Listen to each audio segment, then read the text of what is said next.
Hello and welcome back to this tutorial series where we're painting these wardens.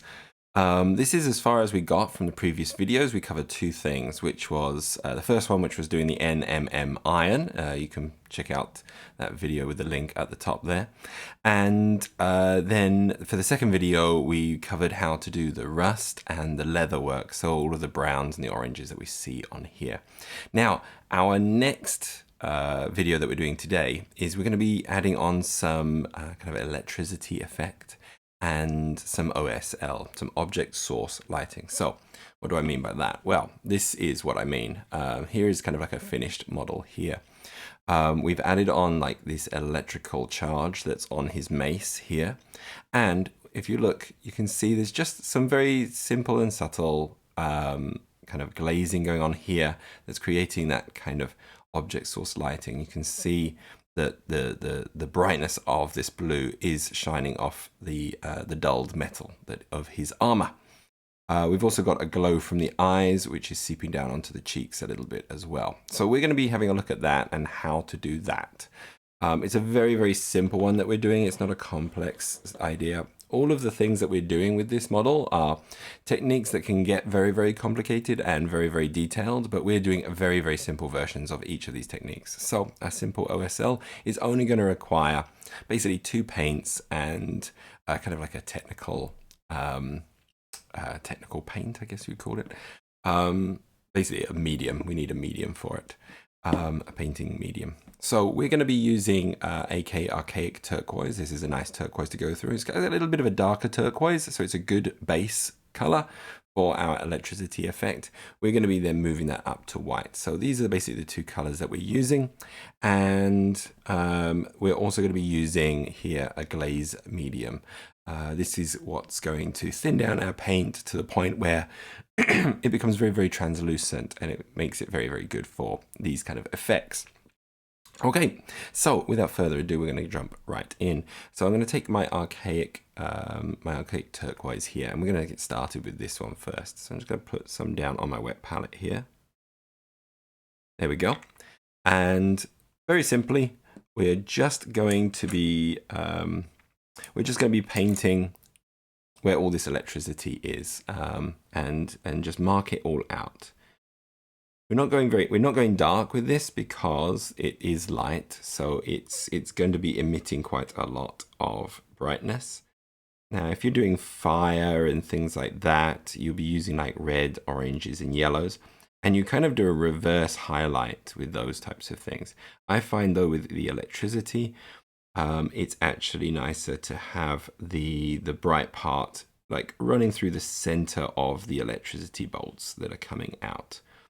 That seems to work a lot better for electricity, in my opinion. But fire, you kind of do the reverse. You want the shallow areas, the recesses, to be the brightest because that's where the fire is originating from.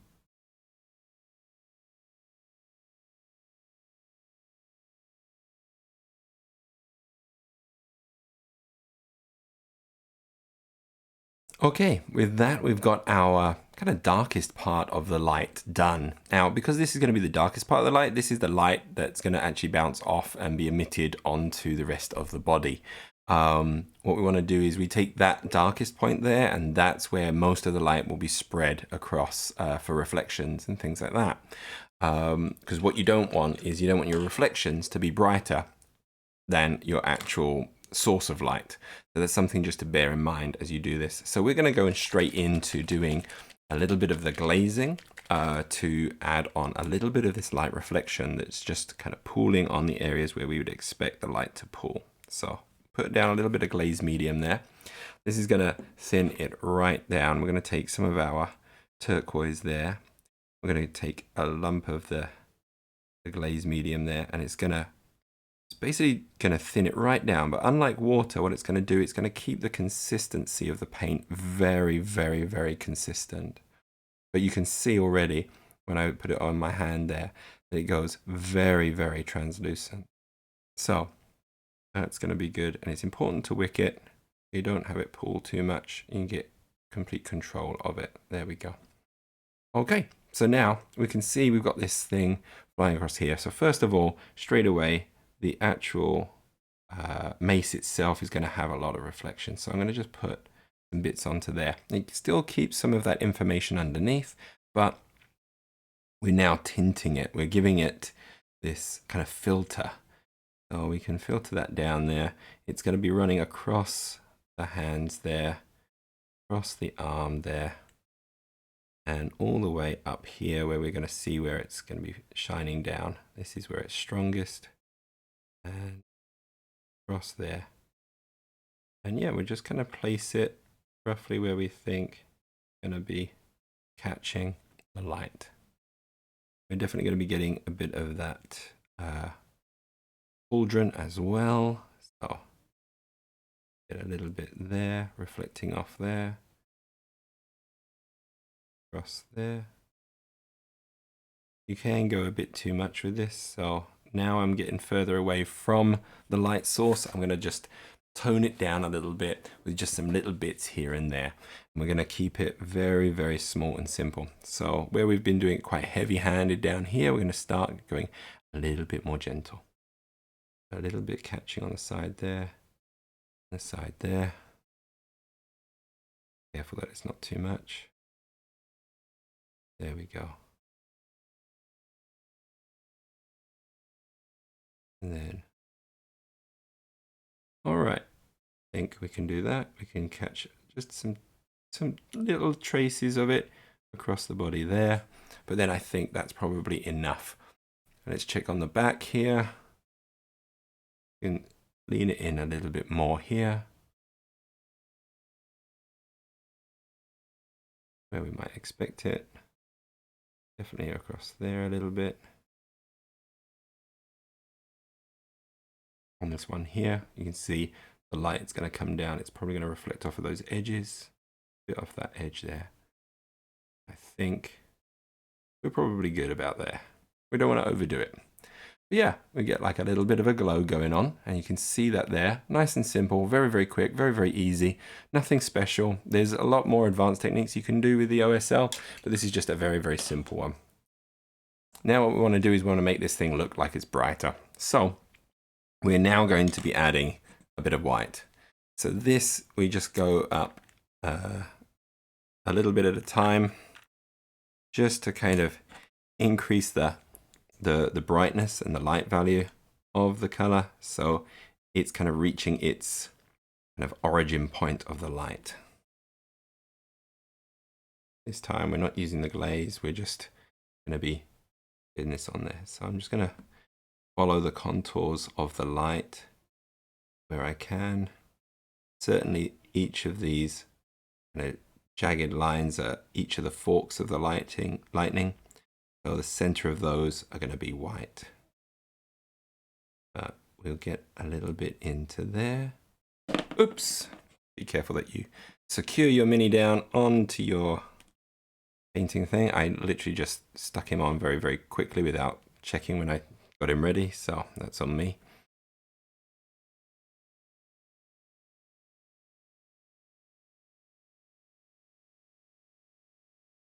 All right, so now we're at a point where you can see the lightning is now getting a little bit stronger. We're going to go ahead and get a little bit more of that white. We're going to go to a very, very light blue. Almost white, but not quite. And this, we're slowly getting to that, the zenith of the light, the very brightest points. We're going to make these a little bit fewer and far between, where we really want the lightning to be sparking up the brightest. We keep some of that information that we've already painted in. Now we're going to just do smaller and smaller areas.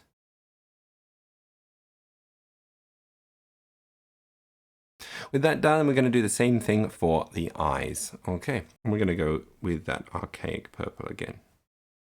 Not archaic purple, the archaic turquoise. And we're just going to try and dot the eyes. Very short strokes over where the eye is should do you well.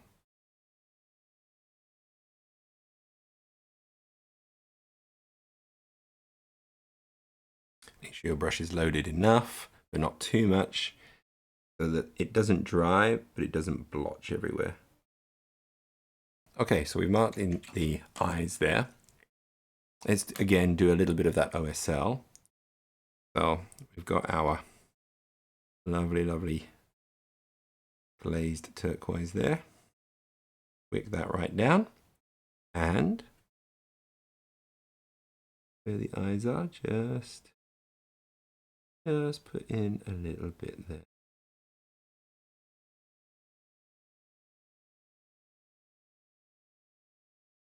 Again, because of the transparency that it leaves, it will naturally look less bright than the center points of the eyes, which we then go back into again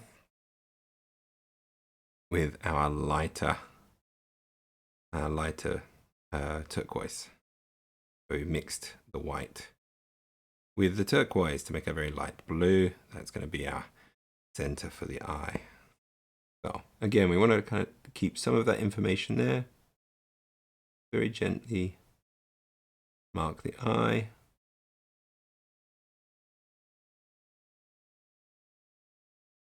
And then we've got the eyes marked in there. It was a little bit sloppy, so I might go back in again later and just fix it up a little.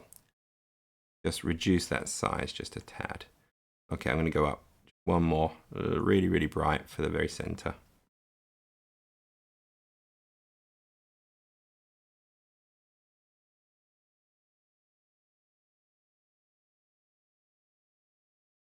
There we go. Okay. So now we've got those nice glowing eyes as well to go along with it. And that is the OSL done for this model. Very, very simple. You can spend as much time as you want on it. The more time you spend on it, the better it can look. But this is just a very quick version.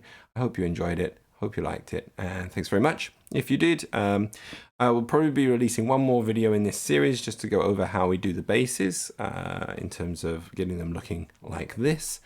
And then this series, this little short series is finished. So I hope you enjoyed it. Thank you very much for watching. Please give a like and a comment as well if there's any other tutorial videos you'd like on painting. I'll be happy to try and provide them. And yeah, if you're not already, subscribe because it helps me out no end. Thank you very much, everyone. Take care.